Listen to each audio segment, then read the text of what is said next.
Good day, guys, and welcome to Tabletop Chats with myself, Tumie, a property analyst here at Vantage Properties. Today, we'll be discussing the tenant-landlord relationships in current times. Joining me here today is Mr. Ozoma of RDC Properties, who is the Chief Operating Officer, and he is skilled in property management, facilities management, asset management, and property development. Mr. Ozoma, welcome to Tabletop Chats, and thank you for honoring our invite. Yeah, thanks to me, son. Nice to be here as well. Okay, I so hope you can hear me clearly. yes, I can hear you clearly. Okay. I think we can Yes. get right into it. So let's start. Just give us a synopsis of what exactly is this tenant-landlord relationship that we talk about. What does it entail? And what are the processes of starting one?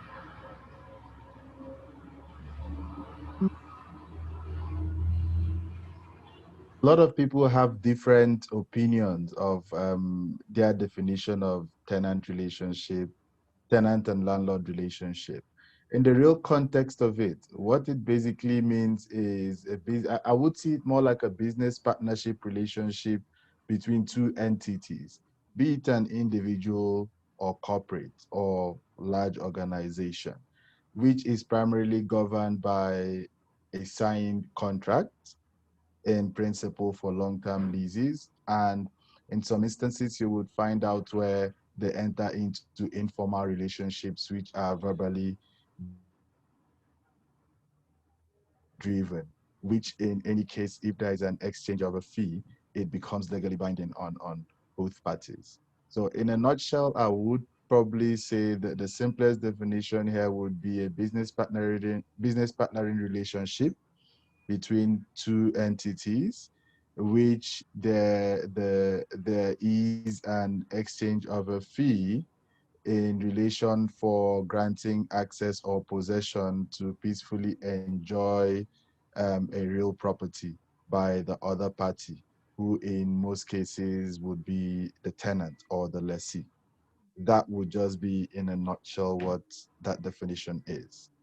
So as And basically, yes, sorry?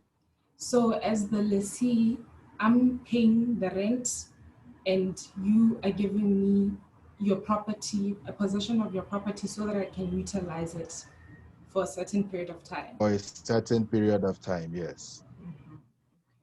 So, what is the process of starting this relationship? Is there a set process, or you just go in? No, basically the relationship starts from the time when an estate agent or the entity involved identifies a property owned by one of the other party, who in this case is the landlord, and indicates an interest to enter in such relationship, which then triggers both parties. I mean, I always use the term both parties because it's usually not one-sided. In as much as the landlord is consciously vetting the tenant to find out if he's a suitable tenant to have in his property, the tenant is equally vetting the landlord to see if that landlord is who I want to enter into a business relationship with. Because whatever happens during the relationship affects either businesses. So it starts basically when there's an intent to lease, especially from the side of the tenant. Then the process kickstarts. They start vetting each other, and where they find each other suitable by virtue of meeting set requirements, especially regulatory requirements parameters set by the landlord, then both parties might then willingly decide to engage in a relationship, which most probably they will then reduce to writing. And whatever it is that is reduced to writing will then be the guiding principle for that relationship. Okay. So, you were talking about vetting. What exactly goes into this vetting? What am I vetting exactly? If you are looking into being my tenant, what am I vetting exactly? Um, Basically, what you're vetting is suitability of the tenant. You're looking at his credit history, you're looking at his performance history, You are looking at his ability to trade within the confines of the law. You are looking at his ethical values. You are looking at a whole lot of things. And you are also trying to establish whether he would be the right person to occupy and maintain your property in the right standard, which you've already set it up, without causing any form of nuisance to other adjoining property users or co-tenants within the premises. So it's more like trying to establish that he or she or the entity is quite suitable and able to meet their obligations, both ethically, morally, and legally, inclusive financially, which is very important in the Okay. lease. So legally, are there any set policies or acts or standards that are there to guide this relationship? Um, Botswana's rent market operates, it's more like a free market. And when guided by, let's say, common law in principle. So basically, what guides the relationship between both parties is the contract document, which we all popularly know as the lease agreement. It basically determines the parties involved, the duration of the lease, um, amounts to exchange for taking possession of the property, basic obligations between both parties. It clearly defines everything and what constitutes a breach of agreement, and also what remedy is there for either parties to explore in terms of disputes and how it's been resolved. So that lease agreement is the contract which reduces both parties' obligations and rights to writing, and that drives it. Where there's a dispute that they are unable to settle or resolve amongst themselves and in line with the document that is guiding their relationship, that's where the aggrieved party now goes out to either the law court or arbitration to see how they can seek relief and close out the dispute, to either move forward or they dissolve the marriage, which is the relationship between both parties. Okay. So, as a tenant or a landlord, I'm guided by what the lease says, what we agree in terms of the lease, Yes. right? So you said there is some, we are a free market. I think it's important to highlight what exactly a free market is to a viewer at home who doesn't understand this term. Yeah, basically, there's no restriction in terms of what rent the landlord or is due to charge by the regulatory authorities. There is no imposition or rent restriction. Um, I wouldn't want to go into deep because the Rent Control Act is basically um, not stipulating what happens in rural areas. It just deals with commercial properties in urban areas as well. But in terms of restricting what rent that a landlord should charge or must charge in a market, it's not restrictive. It is mainly determined by market forces, demand of the property, and applicable market rates with surrounding properties. So that is basically the concept of the free market, open market, really. That is non-restrictive. So essentially, we just allow the market to play itself out, and then it's the one that decides this is what the rent will be.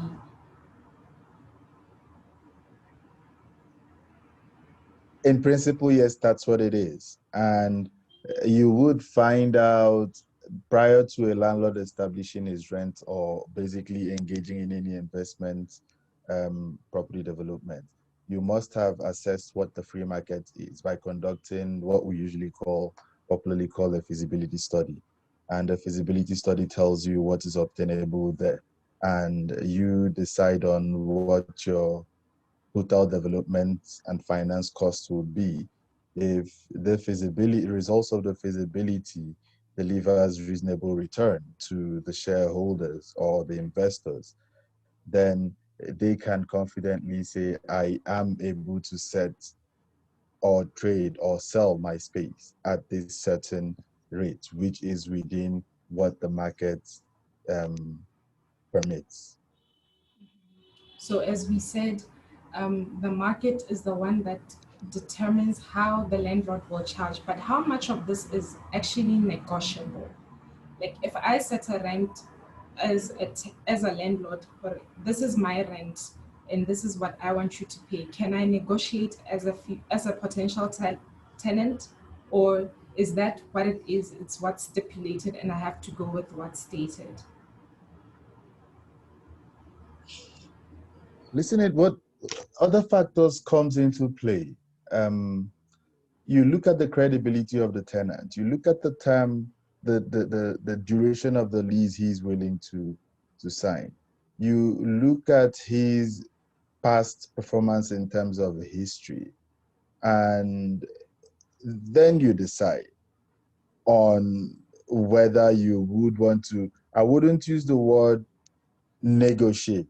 I would rather use the word grant some concession as regards to your set rent for the property in exchange for getting a more reliable tenant that that most in principle guarantees payment of rent and utilities and looks after your property in the right manner that you have set for that.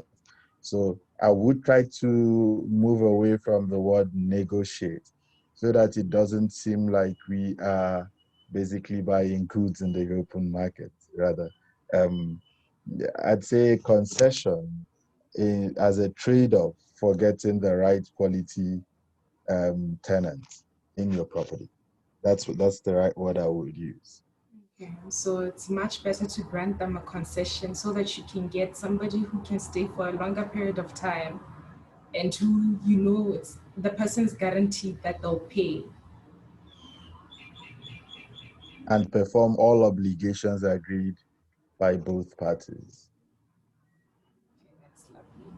Okay, because we're talking rent now, um, we've been seeing over the past few years um, rental increases escalations of about 8 to 10%, even though our inflation rate is below that 8%. Because initially, what we knew was that you escalate your rent based on the inflation rates. But these days, people just escalate on that 8 to 10% basis. Why is this the case?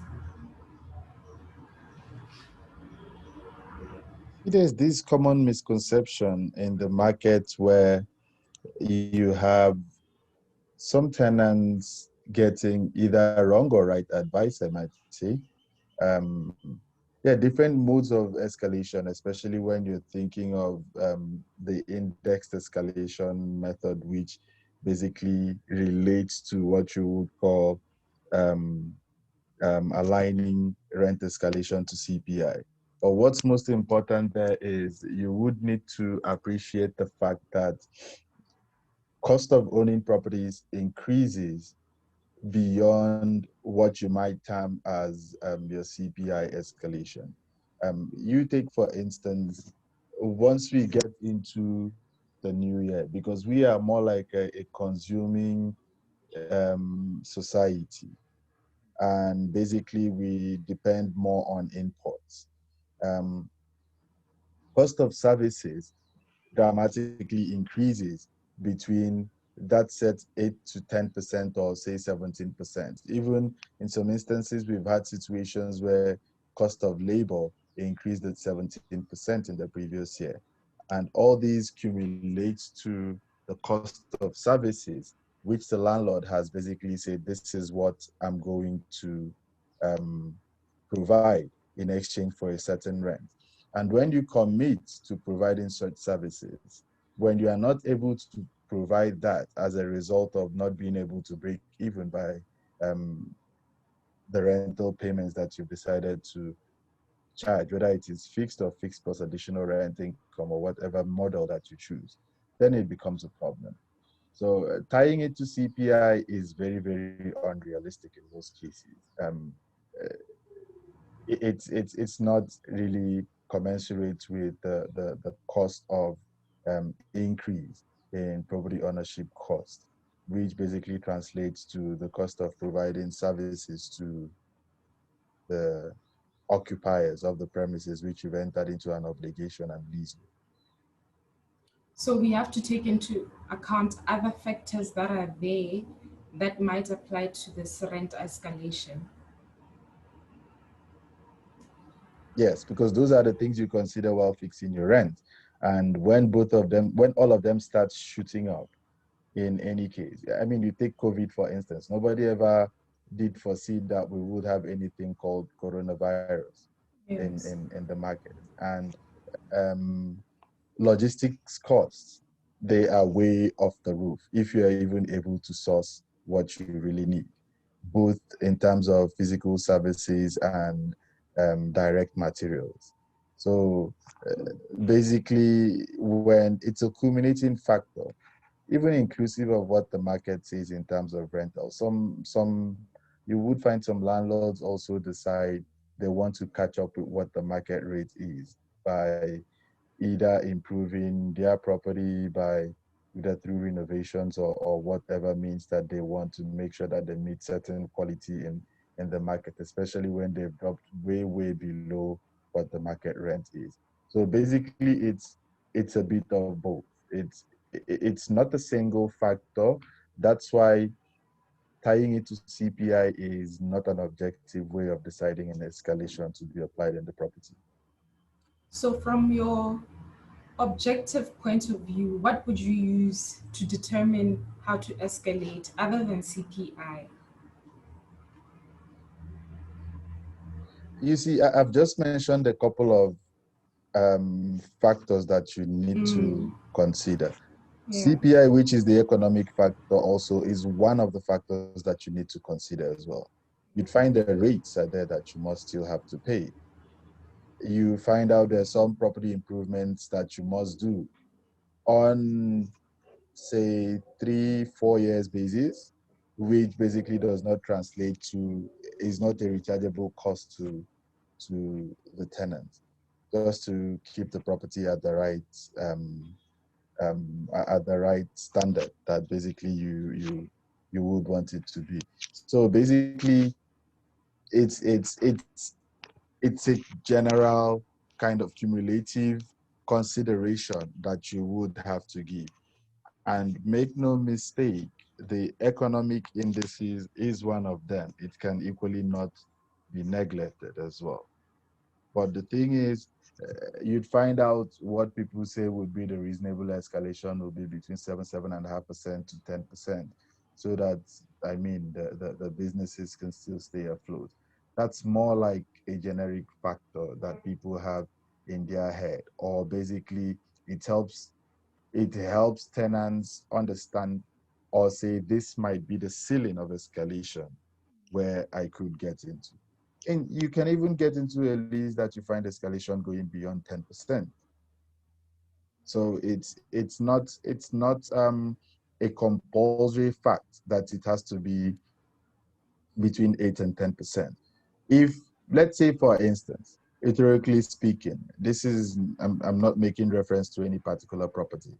Yes. If, for instance, you've got a property that you've been renting, say, $1,000 a month, and all the properties around it, and it was basically by virtue of the fact that you had a different business relationship with the current occupier at that instant. Then when that relationship ceases, which means basically there's no longer that mutual beneficial relationship that made you keep that rent to a barest minimum, you now need to step up to what the market rate is.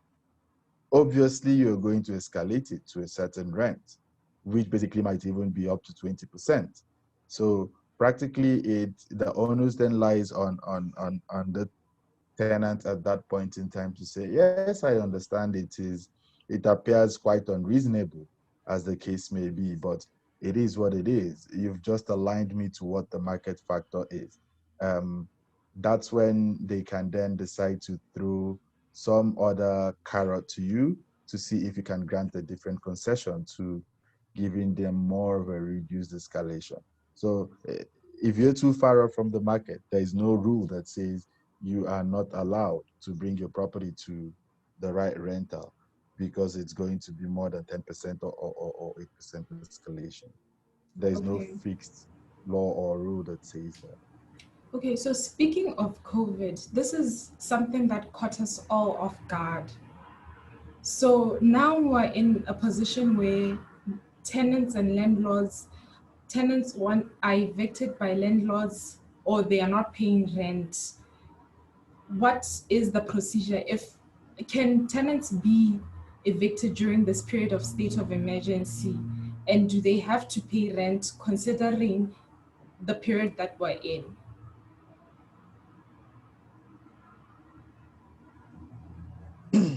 I'd say, do they have to pay rent? My answer to that question would be yes. Will they have to be evicted for non-performance? The contractual lease agreement will decide. Where both parties are unable to decide based on the contractual agreement that they have, then the arbitrator or the law court decides on that. So that is a bit of a gray area that there's no straight yes or no answer. It depends on what both parties are able to decide on based on the contractual document that drives the relationship that both of them are coexisting with. So it's basically just about what is stated in the lease and what contractual agreements do both parties have within the lease.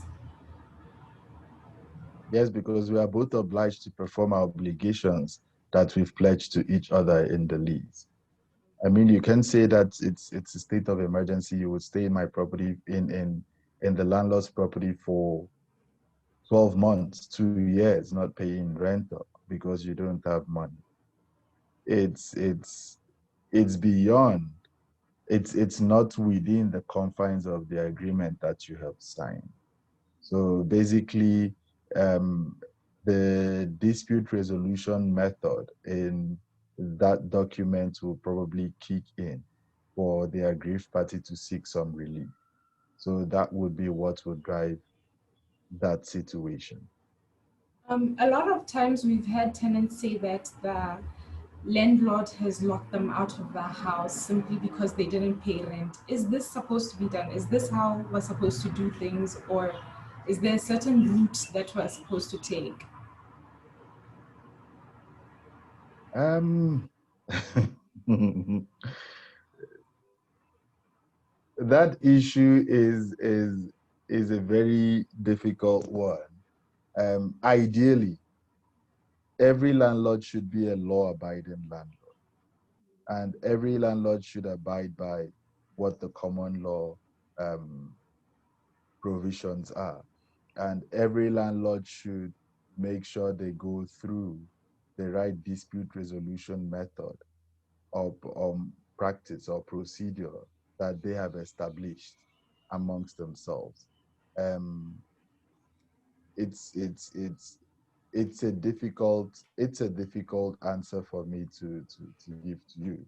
So I believe every landlord is entitled to follow the right procedure within the law. Yes. Okay, so And equally, you'd find out tenants also try to take advantage of the prolonged or slow response rate of the law. And they tend to um, more like increase their debt level and increase their risk of not being able to perform their obligations by not paying at all. Then it gets to a certain amount that they are not even able to pay when such agreements, such disputes are resolved. So that is also another issue. And I believe in some private landlords, I know that would be where you would be pointing that to, and not corporates. That would be more like the common norm, that most of them, because of the impatience, and they are more or less dependent on the income from those properties, 100%. So they might not be patient to wait for the law to take its course. So there was also an issue during the lockdown period where people were saying they want rental holidays because landlords were giving mortgage holidays and banks were giving people holidays. What is your take on giving tenants a rental holiday? Listen, when sometimes most of these things are social small talks. When they say banks are giving mortgage holidays and payment holidays and all that. Well, even a landlord or a debtor, it's even more expensive in the real sense of it, accepting what you're referring to now as a holiday from the banks. Because what you're doing is you're increasing your payback period. And by increasing It's your true. payback period, you also have um, interest charges, finance costs. It also increases. It's not going to stop. So all they are doing is prolonging that and making you pay at a longer settlement period, and still increasing your focus finance costs. Um, Landlords are reasonable people.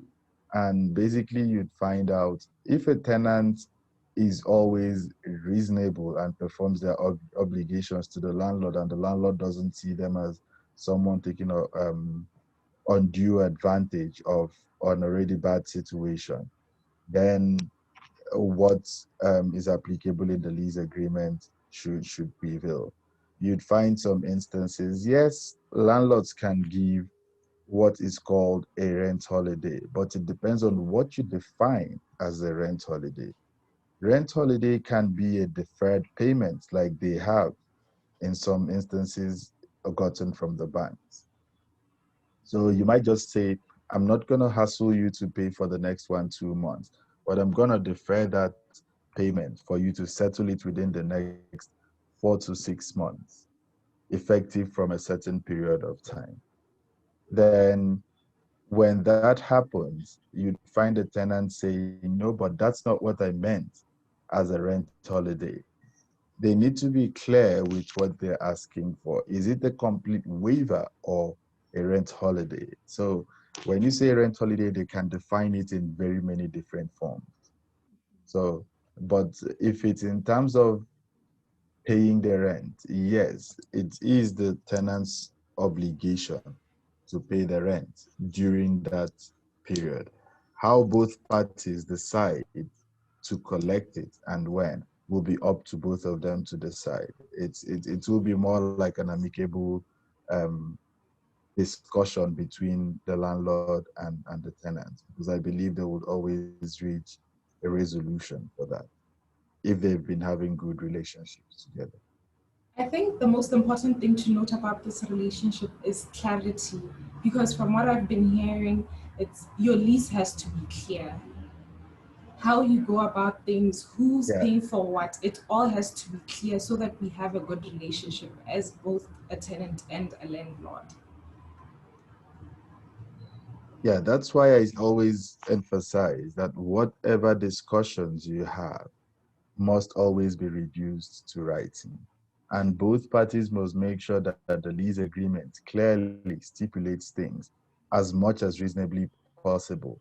And you, as the tenant, prospective tenant, before engaging in that relationship, ask as many questions as possible to this landlord.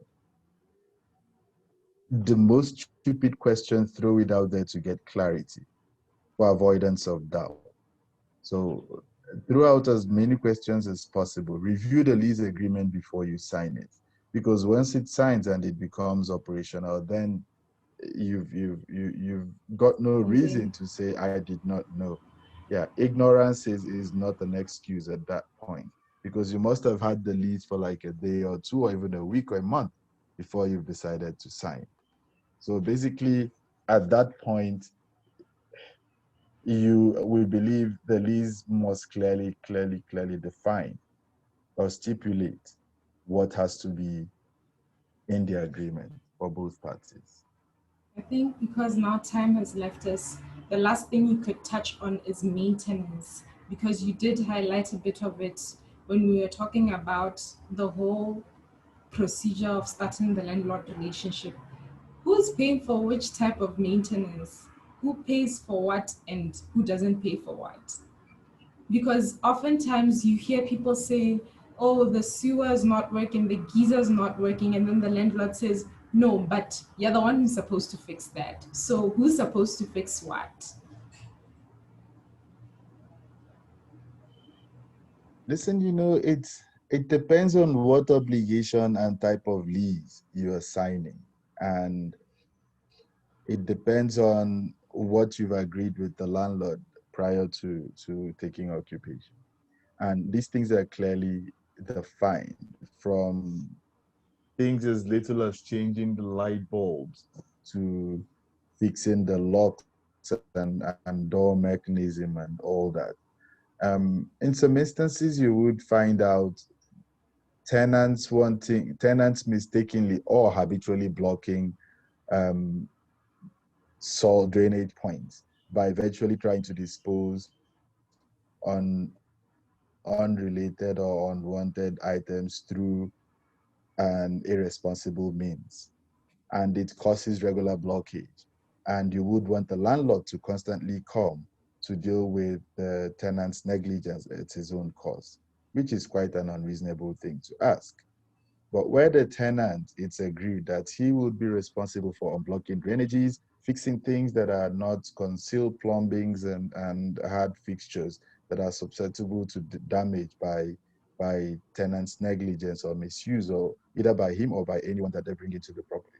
Then they tend to have that, they imbibe that tendency of having to manage things properly like it belongs to them, because they don't want that cost.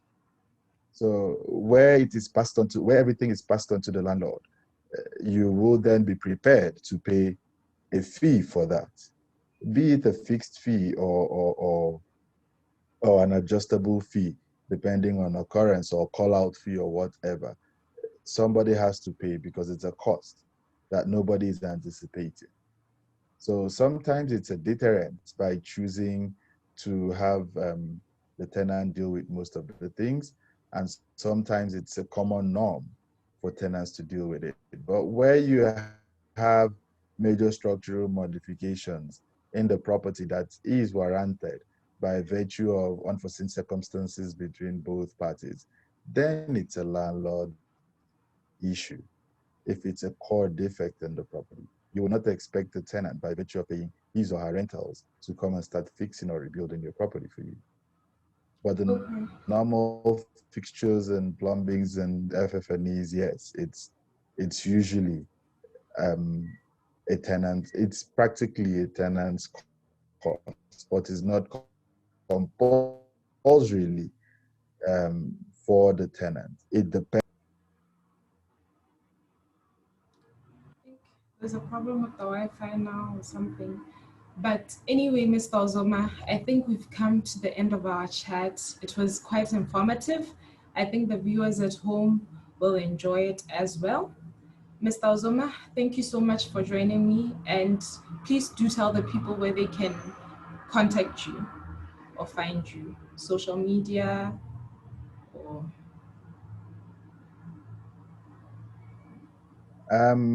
Currently, you can actually find us on RDC Properties. We actually on social media, and we are on LinkedIn as well. Our offices are in Broadhurst, and we've got basic properties all around Botswana and the region. So for any information or queries, you might as well go through to PAM services at rdc.bw, which is a generic email address that you can ask questions for us to respond, or you call our office directly. okay, thank you.